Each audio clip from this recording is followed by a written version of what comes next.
Now, we talked a little bit about why it's so important to do this. And David and Suzanne mentioned how important events are. And events are certainly one way that you're going to connect. But I'm going to explain to you even a little bit more why every public speaking opportunity is more and more important.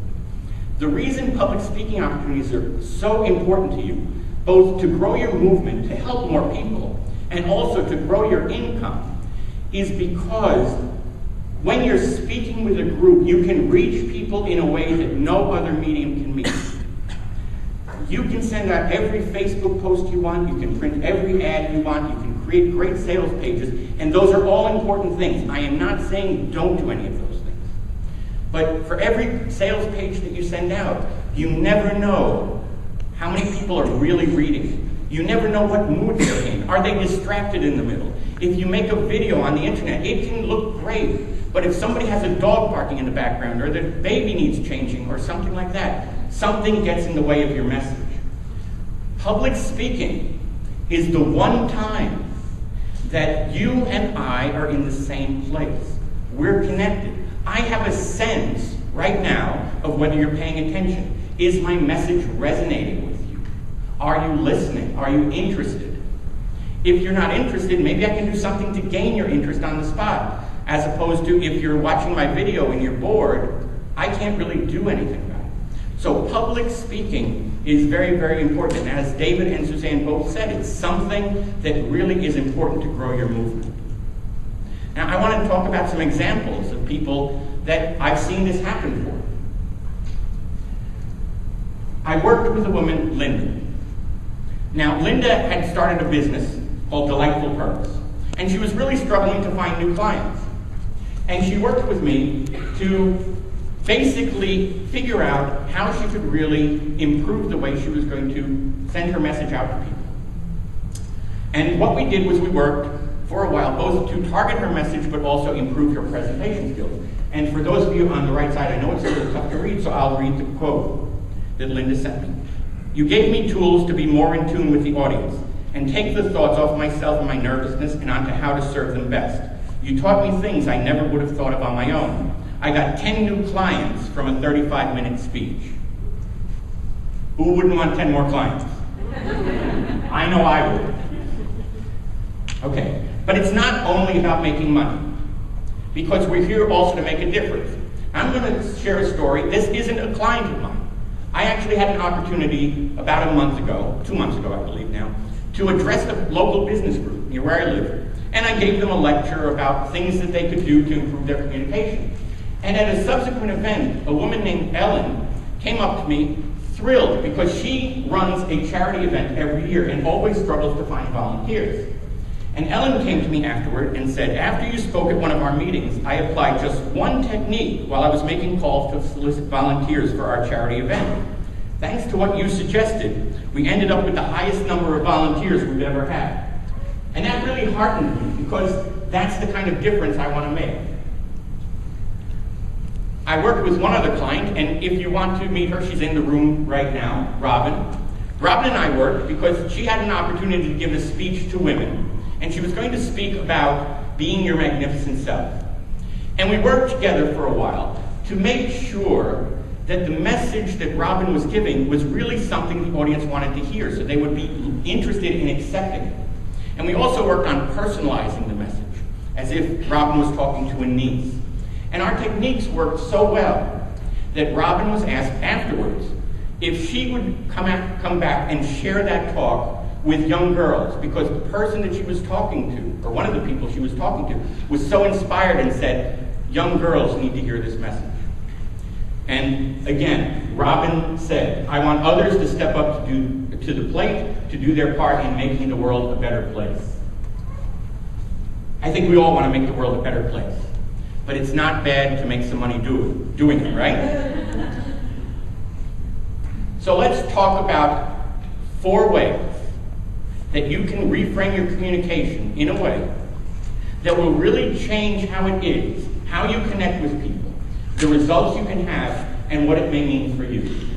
The 4 points I'm going to cover are objective, story, actions, and presentation. First, objective. When most of us start any communication, whether it's one-on-one conversations, whether it's a small presentation, speaking at a networking event where we talk for 30 seconds, or giving a speech, we often start from our own objective. What are we trying to accomplish? What's our reason for talking? What I encourage clients to do, and what I encourage all of you to start doing, is anytime you have a chance to speak with people, in a group or one-on-one, ask yourself this simple question. What is the other person hoping to hear? Because if you start from the premise that the other person's need is important to you, right away you are going to give that person a reason to be invested in listening to you. And that's how you want to start every communication. You don't want them to have to scramble to figure out, okay, it sounds interesting, but how does this have anything to do with my issues? So, it's the audience's objective that matters. And one of the ways that business people sometimes come up a little short in this is because they start focusing on the features of their services or their products instead of the benefits to the audience. So whenever you have a chance to speak to people, don't start with your features. Your features are a follow-on. You need to get the interest of the person listening. So start with the benefits. Now the second area, your story. I don't really think I need to explain too much about this because we heard two amazing stories today. Actually, we heard more because Suzanne and David both had multiple stories.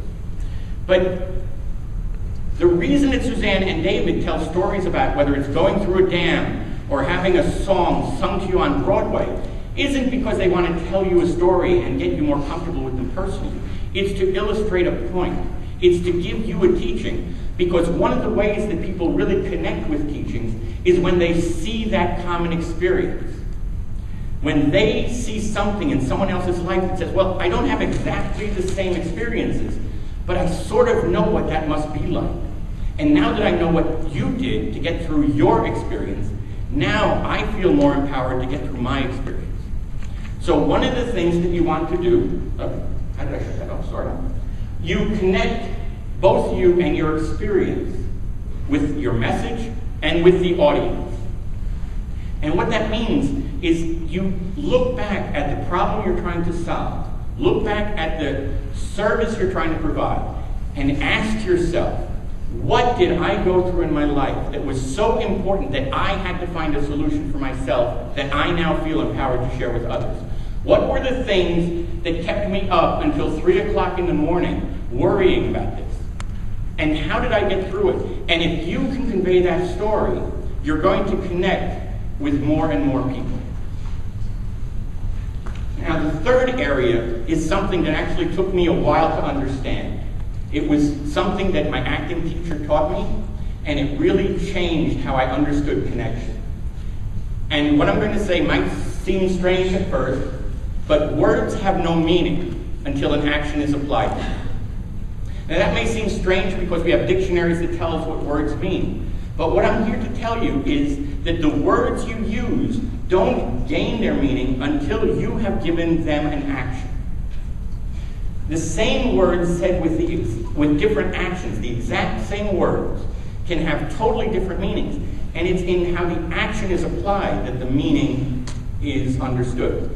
It took me a long time to understand it. It would take me a long time to really explain this. So rather than explain it, I'm going to try to give you some examples. The question up on the board, who do you think you are? And you've already probably read it, those of you who can see it, you've probably already read it in a certain way because you've actually internally applied an action, not actually knowing the process.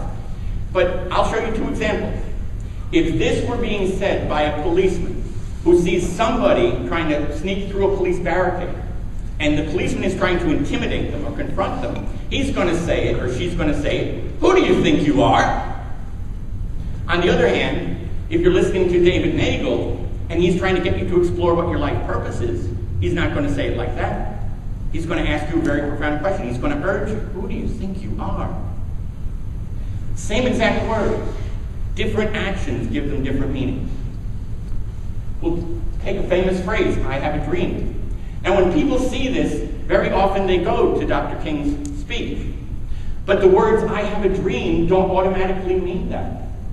Dr. King was using his words to inspire an audience that day, to urge them. But the words, I have a dream, can be said in many, many different ways. If there's a 3-year-old girl who's woken up in the middle of the night, can't sleep, and comes into her mother's bedroom pleading, well, she's not trying to inspire her mother. She's trying to gain comfort. I have a dream. If you have a bride talking with a friend about a wedding that's coming up, and the plan she's making, I have a dream. I mean, it's to entice, it's to enthuse. So, again, I have a dream. Just imagine, different actions can take it all sorts of different places. Now, here's one that I enjoy playing. That's a nice outfit.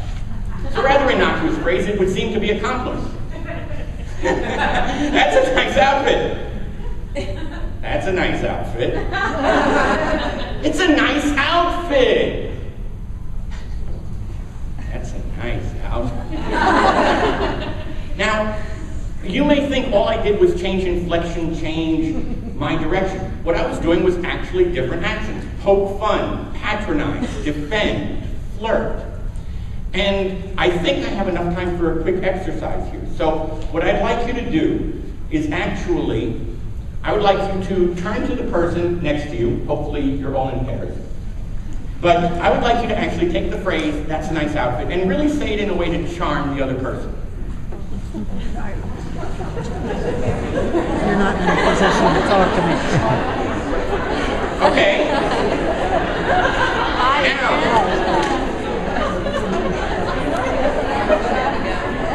Hell yeah, this is what I like to see. Okay, now, here's the next part. Everybody listen, please. Here's the next part of the equation. Now, up on the screen, there are 7 different actions. I'll read them for you on the right. What I want you to do is pick one of these, whatever, it doesn't really matter, and do that same phrase, that's a nice outfit, with one of these actions. Defend, reassure, patronize, flirt, scold, adore, convince, or poke fun. Does everybody take 15 seconds and do that, please?